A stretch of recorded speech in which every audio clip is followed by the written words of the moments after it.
much.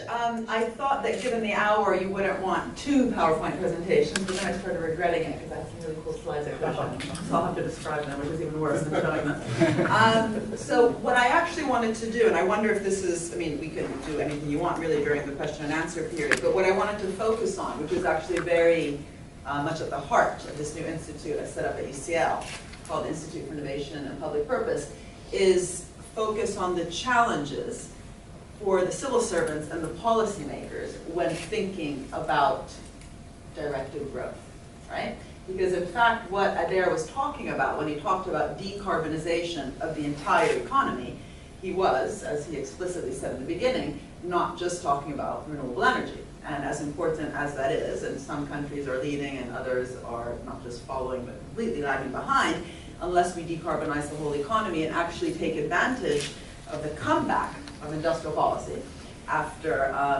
decades of being a blasphemy, and actually direct that industrial policy in a green direction, direct innovation policy in a green direction, and get every sector in the economy to not just decarbonize, but literally lower their material content, then the challenge will not be met. And I think there's lots to learn from these kind of mission-oriented programs of the past in order to really think about green as a green revolution. It is a revolution. It's going to require lots of also revolutionary thinking, but literally revolutionary investments, massive changes in how all companies behave. This notion that somehow this is about getting SMEs and startups to do green things. This is about getting large companies, medium companies, startups, small companies to transform their production, their distribution. It's about changing how people consume. And this is exciting, right? I mean, after the financial crisis, what was interesting was that this notion that we had to rebalance the economy, and also, again, the comeback of industrial policy as a way to do that, but also the fact that we do have these sustainable development goals that so many different countries have signed up to. And if you read those sustainable development goals, a lot of them actually have to do with sustainability. There's about almost half of them have some sort of green element to them. And the fact that countries have actually signed up to them means that we can actually get quite concrete on what needs to be done. Similarly, this notion that we don't just want any kind of growth, but sustainable growth, inclusive growth, and innovation-led growth. These words are out there. Let's actually ask ourselves, what does that really mean for economic growth, but also literally for the policymakers sitting inside government institutions for what they think the toolkit they have is. And so my big message is that that toolkit actually has to change. This notion that you're just going to be fixing some sort of market failure in order to get green growth and a green transition and the green revolution is going to make it extremely hard to guide literally the policymaking process. And even some, just setting up a development bank is not enough. There's plenty of development banks out there that don't have that kind of capacity, don't have that kind of directed growth mentality. In Italy, where I'm from, even though I sound American, I promise I'm Italian, born in Italy, went to the US when I was quite young, but Italy has Cassa Depositi e Prestiti, it's a public bank, but it really kind of sees its role as simply subsidizing, as simply kind of helping companies that already think they want to do something to do it a bit cheaper. They think, see that their role as being counter-cyclical and also helping with things like infrastructure, but absolutely not sort of leading the way and pushing the frontier of different types of markets. They don't see their role as market shaping and market creating, but simply sort of on the sidelines as market fixing. And this is very different from other development banks. So there is, for example, the KfW in Germany, and if you look at its role, if you look at the Chinese Development Bank, what it's been doing in recent years, which doesn't mean everything's perfect. There's lots of problems surely in all these banks. If you look at the recent changes in the European Investment Bank, in terms of the European investment funds and how they've tried to, alongside the FC program, really also combine their work with the European Central Bank to sort of not so much do directed quantitative easing, but to really admit that the problem is not the amount of money, the amount of funds, but again, as Adair was saying, creating the opportunities for the investment. This notion that you think that there's already opportunities out there and then you're just going to facilitate versus actually creating those opportunities and actively investing in new areas, which then crowds in business investment, requires a very specific mindset. And so that's sort of the first message, which is that literally the the toolkit that policymakers often bring around is very much wedded to this, I don't want to say static, but limited view of actually how to make the investments that Adair was talking about. So it should not be just about fixing different types of market failures, but actively shaping and creating different types of markets. Now, what we see when this has been done in the past is that organizational capacity is extremely important. And what's very interesting today is that even though Trump is talking about all sorts of backlashes against, if you want, the climate change agenda, he actually hasn't reduced the amount of spend yet on renewable energy. What he's doing, and he's very smart in this, and people are wrong if they think of Trump as just some sort of ignorant fool, he's actually doing what you should do if you want to really create a massive backlash. He's going after particular organizations which have actually built the capacity, built the willingness, built the permission inside the organization, built the excitement that actually attracts top people around the world to want to work in those organizations who really believe in climate change and the fight for reducing carbon emissions across the whole economy. So in the UK, one of those organizations is ARPA-E. And it was also quite curious that Romney, as well, when he was running against Obama, he went after two organizations. He said, why do we have ARPA-E out there, even investing downstream in the innovation chain? They should just be fixing the public good problem, the market failure problem of positive externalities, so invest in sort of the R&D, very upstream around energy. They should not be doing the applied research, right? It was very clear. It was very much kind of, economists in fact agree with that. They think you should just be fixing the market failure problem. That's the public good, that's the basic research. Let business do the rest. And actually, if you look at the ICT revolution, and surely the green revolution in countries like, again, China, Germany, Denmark, and even the US before, again, the backlash, this notion that actually there's just these pockets of areas where you're allowed to invest and then just assume that business will do the rest is a complete falsity. So DARPA invested both in the basic research as well as the downstream. You have all sorts of public investments across the entire innovation chain. And this isn't just about radical innovation. This is literally even the downstream demand side policies require sort of revolutionary thinking. So without suburbanization, forget whether that was good or bad, you would not have had mass production, one of the long time ago revolutions, having been fully deployed and fully diffused. And those kind of bold policies, like suburbanization, actually came out of particular organizations that still had this kind of boldness and ambition to it that we really don't have today. And one of my colleagues, Carlota Perez, actually says that green, how we should think about green as a direction for the entire economy, providing the kind of effect that suburbanization had for mass production, but for the ICT revolution.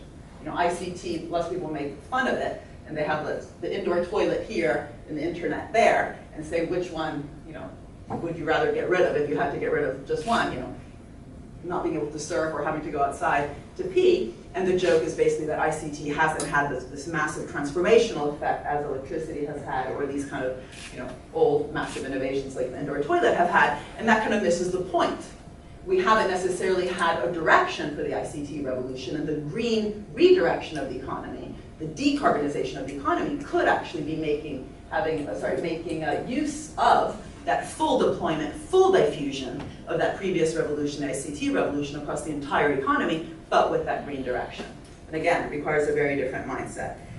But if you look at particular companies, again, Adair mentioned electric vehicles. Just take Tesla, one of the companies out there that lots of people praise. If you look at the type of public investments that it benefited from worldwide, it's absolutely fascinating. So in the US, Elon Musk, and this wasn't just for Tesla, but he's gotten $5 billion dollars worth of patient finance from the US government for the combined effect of Tesla, Solar City, and SpaceX. But even just Tesla, the car, the Tesla S car, got a $465 million guaranteed loan from the taxpayer.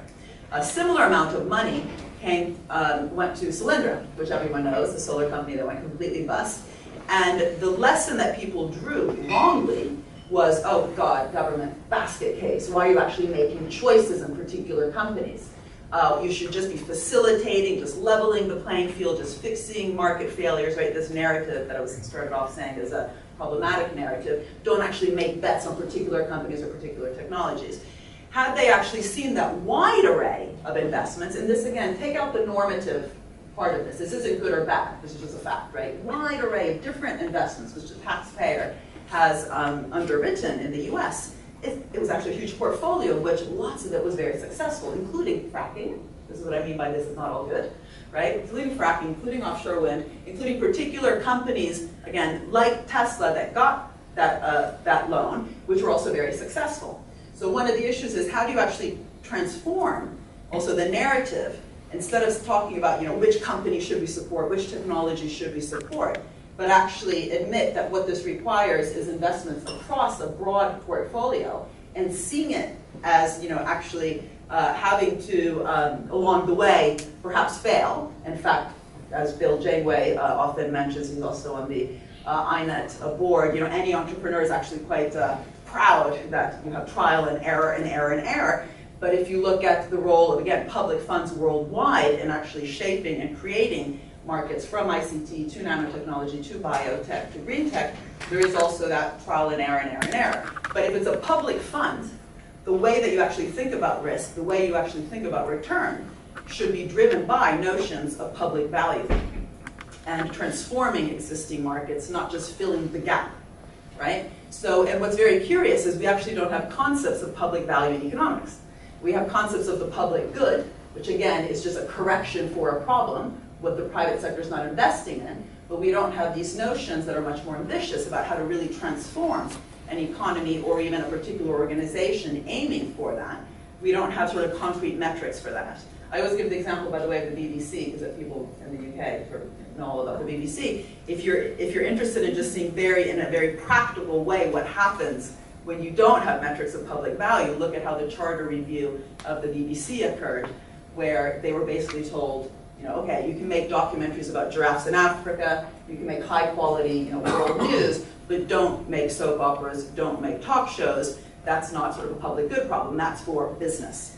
Without actually realizing that the really ambitious program that the BBC has been independent of the format, literally the format, the TV format, the soap operas and talk shows, but it has been about, for example, in the 1980s having a learning program that was very transformational, really thinking again across all sectors of the UK economy, which actually ended up having a spillover in the BBC microcomputer, which then through procurement policy allowed companies like ARM and Acorn to actually scale up, right? And if you think of that also again in terms of the green economy, coming back to Tesla, Tesla received that early stage, ambitious, high-risk finance from the US government, but then worldwide, because this has to be a global agenda, this is not about the nation state providing all that support, 30% of Tesla cars are actually sold in Norway, where that ambition also is on the demand side. So in Norway, you don't have to pay for parking in the city. If you have an electric vehicle, you can drive in the taxi lane, and there's no tax, basically, on those cars. And what's very interesting, by the way, about tax is we often think that you can just nudge business to make green investments. But actually, if you look at the investment side of GDP, there's very little evidence that just providing different types of tax incentives gets business to invest. Whereas consumers do actually tend to be quite sensitive to these different types of tax incentives. So the Norwegian sort of different tax incentives did get consumers to buy electric vehicles. But what a green transformation of the economy needs on the investment side requires much more than tax incentives. What it has required, again, if we look at previous technological revolutions, is government actually taking the lead investment role, kind of investor first resort. And it's very interesting that that concept doesn't exist out there in sort of the narrative and the discourse that we use for public finance. We think of things like lender of last resort, right? So central banks are supposed to be lenders of last resort. But investor of first resort is not sort of part of the common parlance. And actually, if you look at these successful public banks, say not the lame, kind of boring ones like the Italian Public Bank, but again, the Chinese Development Bank, the German Public Bank, the European Investment Bank, and up until recently, the Brazilian Public Bank, they absolutely saw their role as taking that investor first resort role, and it was not about plugging the finance gap, this notion that somehow there's just a finance gap that you just have to plug in and tap into, versus, again, pushing the market frontier and then getting business excited. And then on there is when you can actually create different types of tax incentives to affect the marginal investment. But actually creating the animal spirits, this great word that Keynes talked about, actually getting business to even want to invest. So additionality, making them do what they would not have done anyway, actually requires that lead investment role. And I think this is really the big challenge of the Scottish National Investment Bank today. To see its role as not just facilitating, not just enabling, not just thinking of itself as sort of providing SME finance or some infrastructure finance, but really leading on the investment side. And the question is also then which instruments should it use? And again, what can we learn from what sort of works and what doesn't across the world in terms of providing that new opportunity creation, which by the way then also crowds in different types of finance. None of this is going to happen through just one public bank kind of leading the way. They work within ecosystems of different types of public and private actors, as well as third sector voluntary philanthropies, which increasingly are becoming important, as well as civil society organizations. We shouldn't forget, by the way, that the Energiewende policy in Germany has a very interesting characteristics in terms of its emission-orientedness, that it actually came out of kind of 3 or 4 decades of a very strong green movement in Germany, which then gave the Energiewende mission, if you want, legitimacy within Germany, the nation.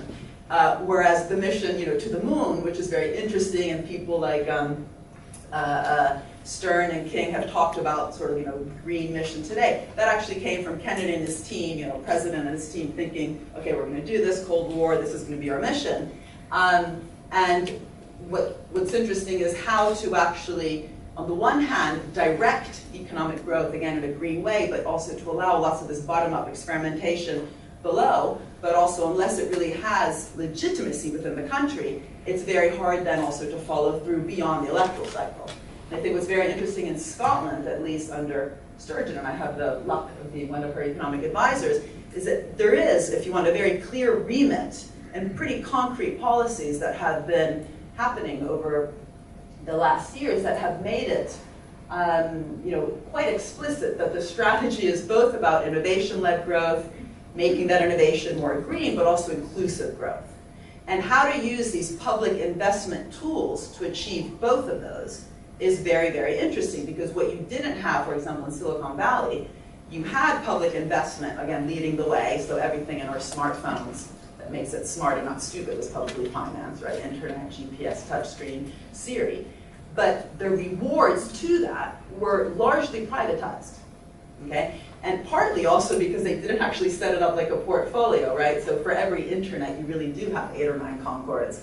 For every Siri or touchscreen, you have lots of failures. So part of it was they literally didn't set it up as a portfolio, so the taxpayer just socialized the risks and not the rewards. But also, what you have in an investment bank is literally because you have these investment funds and they can make return on equity, you have the possibility to actually line up, in some ways, your macro policy and your micro policy. And this is not about confusing a central bank with the National Investment Bank, but it is about doing things like, and I'm not, again, this is much more complicated than I'm making it sound, but what was interesting with the Brazilian Investment Bank, that for many years, BNDES was actually making around 20% return on equity.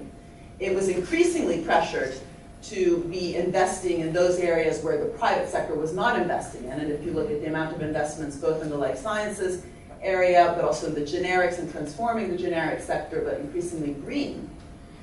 They were being pressured again to not just be funding the companies like Embraer, Petrobras, and Vale. Forget the Petrobras scandals, but the large companies like Embraer and the large energy companies, in order to compete on an international level around transformation, also require finance, right? So this notion that you're just helping small companies, as I said before, is false. But what was interesting was that because they were being asked to sort of tackle the innovation-led growth agenda and the inclusive-led growth agenda, they started thinking very concretely about how can we actually get, for example, a portfolio set up within this bank, which is wide. It's across different parts of the economy.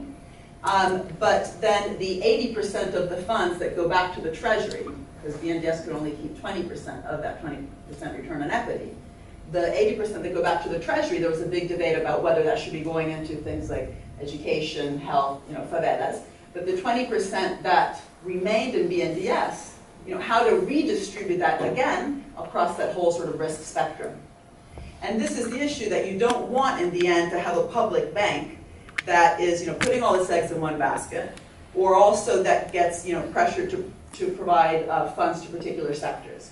So having a mission-led strategy like the German one that absolutely has benefited from the KfW investments, which forces lots of different sectors to rethink themselves. So the steel industry in Germany has, as I said, reduces material content through repurpose, reuse, and recycle. How to redirect finance to allow those transformations, and how to then also set up concrete instruments in place that allow to both think of the risk-taking differently, but also the reward structures differently, is very difficult, but it's almost impossible to do if you're just trying to fill sort of a finance gap or see your role as fixing a particular market failure.